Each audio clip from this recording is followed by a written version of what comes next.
আসসালামু আলাইকুম। আশা করি আপনারা সকলে ভালো আছেন। জি আলহামদুলিল্লাহ আমিও ভালো আছি। আজকে আপনাদের সাথে মজাদার কচু রেসিপি শেয়ার করব। দেখতেই পাচ্ছেন এখানে কচু কাটা আছে, পেঁয়াজ আছে এবং কি শুকনো মরিচ আছে।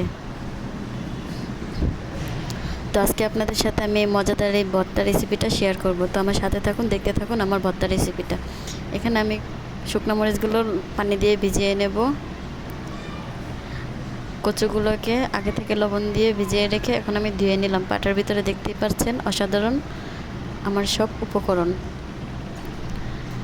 এটাকে সুন্দর করে কাঁচায় বেটে নিলাম, দেখতেই পাচ্ছেন কত সুন্দর। এখন আমি এখানে লবণ আর সরিষার তেল মিশিয়ে নেব। মাশাআল্লাহ, খাবারটা অনেক অনেক অনেক মজা। খেয়ে আপনারা সকলে ট্রাই করবেন কচু ভর্তা। তো আমি আগে খেতাম না, তো খাওয়ার পর আমি এই ভর্তাটার ফ্যান হয়ে গেছি। কোনো রকম গলার ভিতরে চুলকাবে না।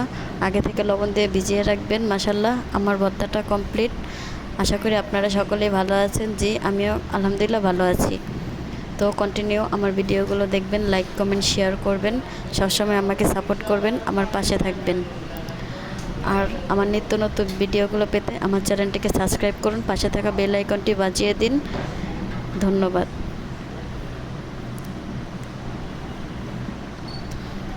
আপনারা সকলে ভালো থাকুন। আল্লাহ হাফেজ।